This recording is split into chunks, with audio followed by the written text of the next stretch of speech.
La vie que je menais, une vie de débauche, une vie d'impureté, en classe de 4e secondaire, je fumais, je buvais l'alcool. J'étais presque alcoolique.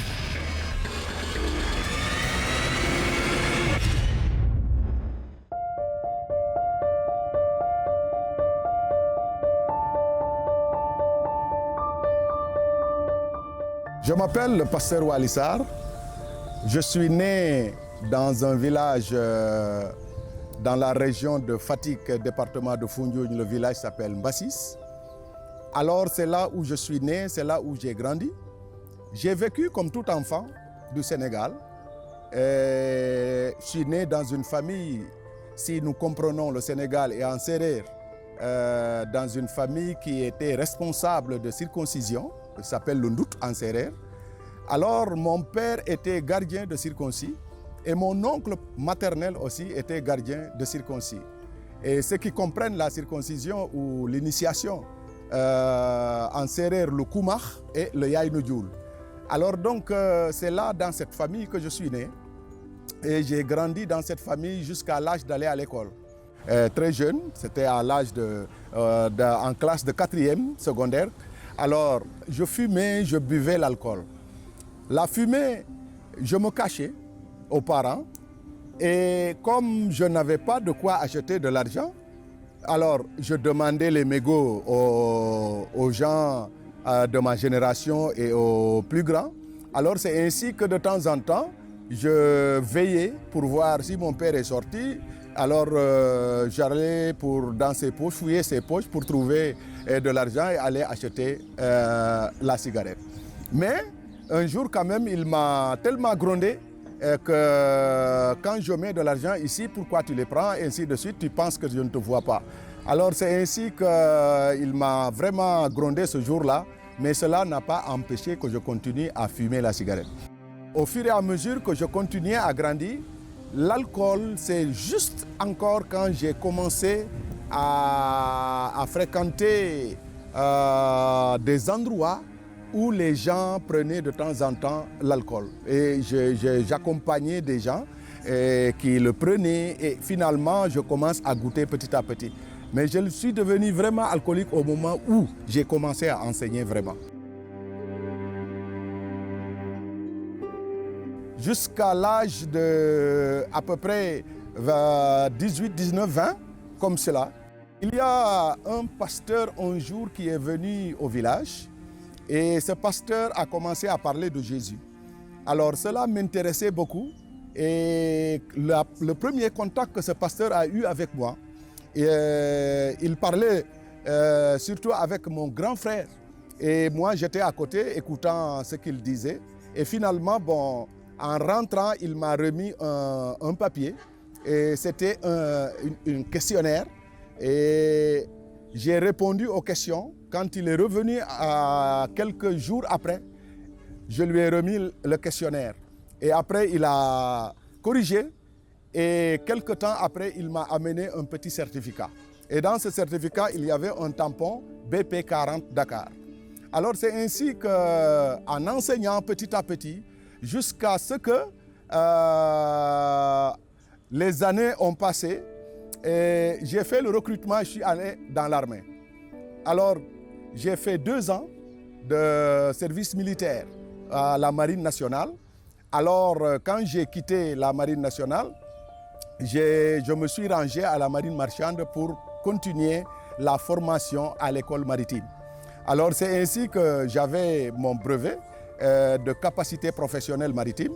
Alors c'est de là-bas que j'ai senti, tout en allant à l'église bien sûr, j'étais tellement content en entendant les chants, en voyant ce que les gens faisaient. Alors c'est ainsi que un temps est arrivé que, étant tout ça, la vie que je menais, ce n'était pas vraiment une vie que Dieu aimait quand j'ai compris maintenant l'essentiel de la vie que Dieu voulait que je vive sur cette terre. Alors c'était une vie de désordre, une vie de débauche, une vie d'impureté, une vie... j'étais presque alcoolique parce que j'ai fumé n'importe quel genre de... Tout ce qui peut faire sortir de la fumée, j'ai essayé. Alors c'est ainsi petit à petit que j'ai revisité encore ma vie, je dirais. Alors, revisiter ma vie veut dire quoi? C'est un temps où il faut s'asseoir, réfléchir. Et la réflexion sera quoi? Si je mourais aujourd'hui, où est-ce que je serais? En étant jeune enfant, j'avais eu un rêve. Et le rêve que j'avais, je voulais entrer dans une maison, mais la maison était tellement clôturée avec des bâtiments. Et je ne savais pas par où passer pour entrer dedans. Alors c'est ainsi qu'au fur et à mesure que je faisais le tour des bâtiments, je ne trouvais pas de porte. Et j'ai essayé de monter sur le balcon et aller jusqu'au toit. Dès que je suis arrivé au toit, j'ai vu les escaliers. Et je suis descendu. Et quand je suis arrivé au bas d'escalier, j'ai trouvé là-bas un vieux homme qui était assis avec une barbe blanche, tout blanc. Et quand je suis arrivé devant le vieux m'a serré la main et en me disant « Tu as trouvé le salut ». Je dis « Le salut ».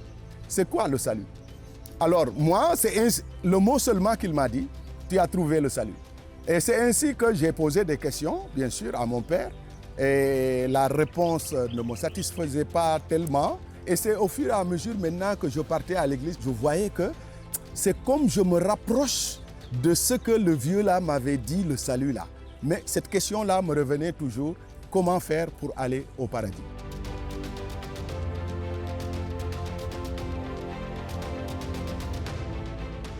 Et c'est ainsi qu'en 86, je suis baptisé ici à Médina. Alors c'est ainsi qu'on m'a donné une Bible. Ma première Bible, la Tob. Et quand on m'a donné la Bible, c'est vraiment, j'ai pris cette Bible-là. Je peux dire qu'en moins d'1 mois, j'ai lu presque 2 fois la Bible, de Genèse à Apocalypse, tout en cherchant qu'est-ce que la Bible dit. Et c'est ainsi, mon ami, que je suis allé, à chaque fois que des questions, aller vers le prêtre pour qu'il me renseigne, qu'il me donne quand même des réponses à mes questions.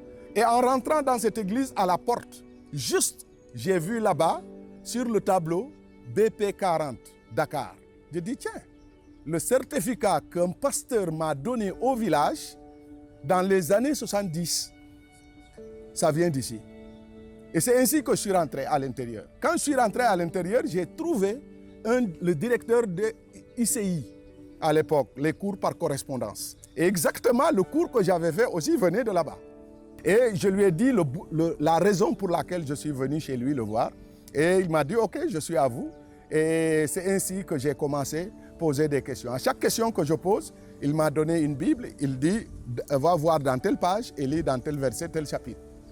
C'est ainsi que je vois petit à petit maintenant que, en réalité, ce que je cherchais se trouvait effectivement dans la Bible. Et c'est là où j'ai décidé de prendre Jésus-Christ au mot, je le dirais. Je le prends au mot parce qu'il a dit que celui qui invoque le Seigneur sera sauvé. Et la puissance maintenant que j'ai ressentie dans ma vie quand j'ai donné ma vie à Jésus-Christ, il n'y a pas d'égal. C'est une puissance qui transforme. C'est une puissance qui donne vie. C'est une puissance de vie. Et c'est pourquoi depuis lors, comme l'apôtre Paul pouvait le dire, je n'ai pas honte de l'évangile. Parce que c'est une puissance qui donne vraiment la vie. Et l'apôtre Paul va dire que celui qui vient en Jésus-Christ, c'est comme un homme recréé. Et en ce moment-là, j'ai senti et j'ai vu en moi une très bonne transformation Et j'ai senti aussi que le Seigneur voulait que je le serre. Parce que quand j'ai entré dans la maison, trouvé le vieux là, en barbe blanche, c'était une maison blanche avec des portes bleues.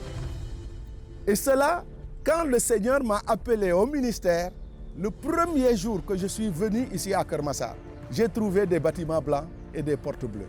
Je dis, le Seigneur ne s'est pas trompé et c'était ici qu'il m'a montré depuis que j'étais un enfant, à l'âge de peut-être 7-8 ans, et je suis sûr que le Seigneur m'a appelé pour le ministère et je le servirai.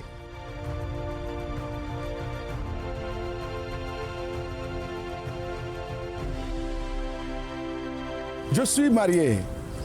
J'ai ma femme, elle s'appelle Ada Massar, et nous avons 5 enfants, 2 garçons et 3 filles. Alors quand j'étais à l'âge de me marier, j'étais à la recherche de la fille que Dieu voulait, je dirais, que je prenne pour le restant de ma vie. Alors, plus je priais, et je cherchais quand même la face de Dieu dans ça, et je cherchais aussi parmi les filles. Et c'est comme le Seigneur m'a indexé ce jour-là, et que ma femme est venue un jour là où j'habitais à Koloban. Alors elle est venue voir ma tante et juste je sortais de ma chambre et elle traversait. Mais c'est comme l'Esprit me dit, c'est elle. Je dis, mais elle, il dit c'est elle. Ah, la femme que je cherche, c'est elle. Nous sommes du même village. Alors c'est ainsi que je me suis approché pour parler avec elle comme tout jeune. C'est ainsi qu'elle aussi m'a demandé de lui laisser un temps. Et le temps est arrivé, la réponse était claire. Nous nous sommes aimés, on a fait les démarches, on est parti voir les parents. Les parents étaient d'accord pour qu'on se marie et on s'est mariés c'était les années 88-89.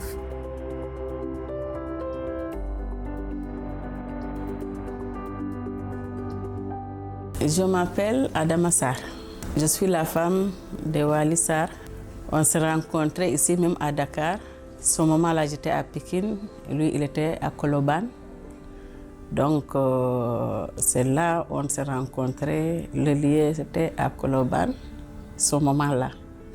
Mais bon, sa première question, c'était pas facile à répondre. C'est vrai, on vient du même village et grandi là-bas. Mais première question, c'était pas facile à répondre. J'ai pris beaucoup de temps de réfléchir. Les parents n'étaient pas avec nous. Il fallait que j'allais au village pour voir les parents. Tu ne peux pas prendre la décision avant d'informer, tant que tu n'es pas informé tes parents. Donc c'est après maintenant que j'ai informé mes parents. Et c'est là aussi mes parents m'ont posé la question. Donc, est-ce que tu veux? Donc, c'est là que j'étais dit aux parents que oui.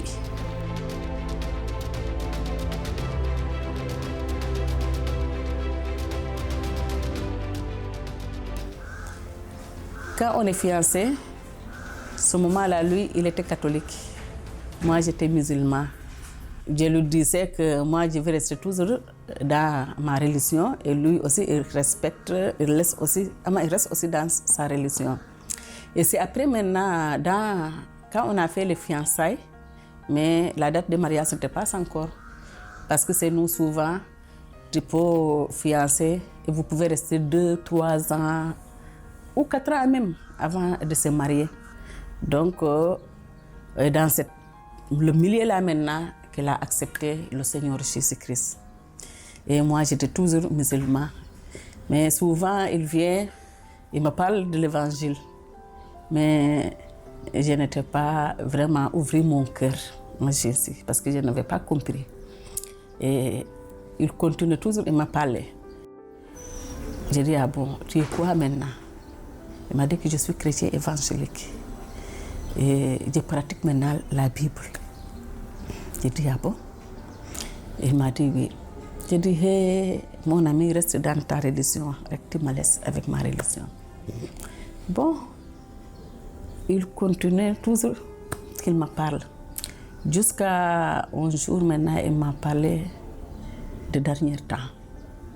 Ce qui va passer dans le dernier temps, Jésus va revenir et il va prendre son église. Ceux qui croient en Jésus-Christ seront au ciel avec Jésus. Mais ceux qui ne croient pas vont rester sur la terre. Et il y aura en tout cas la tribulation, ce qui va passer. Je lui ai dit, mais maintenant, nous qui sommes musulmans, bon, il m'a dit, moi, ce que je peux te dire, ceux qui croient en Jésus-Christ seront au ciel avec Jésus. La souffrance qui sera là, ceux qui ne croient pas en Jésus qui vont subir cette souffrance. J'ai dit ah bon. Et cela m'a fait vraiment réfléchir. Il m'a dit que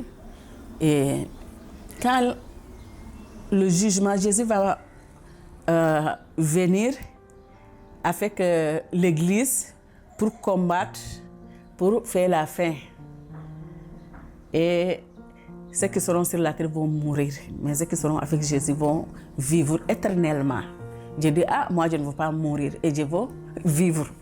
Donc c'est ça vraiment qui m'a fait accepter Jésus-Christ comme mon sauveur et personnel.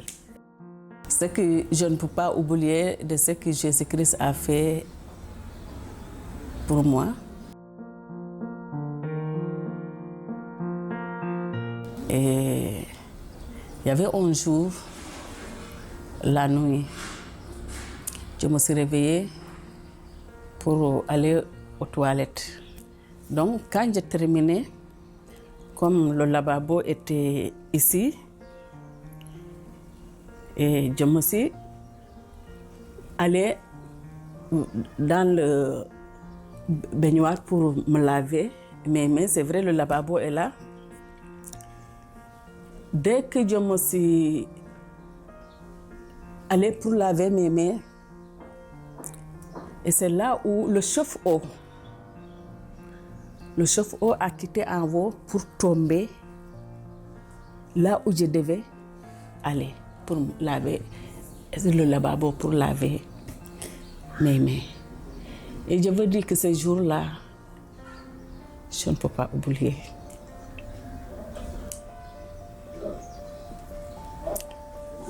Comment le Seigneur m'a protégée. C'était dur pour moi la nuit là. Ça m'a fait réfléchir. Et dès que mon mari a entendu ça, il a sauté sur le lit pour venir dire que tu n'es pas blessé. J'ai dit non. Je ne suis pas blessée. Et je vois que quand l'eau chaude là tombait sur moi, ma vie devait complètement finir. Et je ne peux pas oublier cette nuit.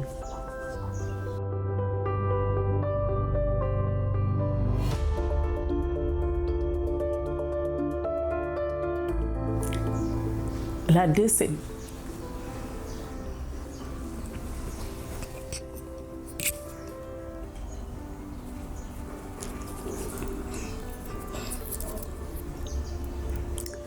La deuxième, ce que Dieu a fait encore dans ma vie. J'étais tombée ici, mon casse-pied était cassé. Et je suis assise pendant 6 mois. Ça fait quelque chose debout. Ce n'était pas facile dans ma vie.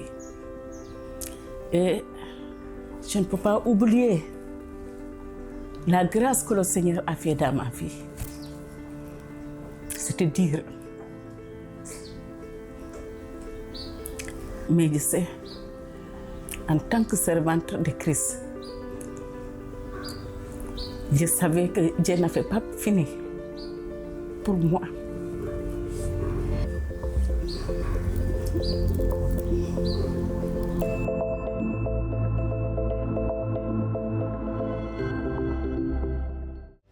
Veuillez nous contacter au 800 00 67 67 pour recevoir gratuitement le livre de témoignages poignants et d'histoires vraies intitulé « Vie transformée » ainsi que la parole de Dieu en version audio.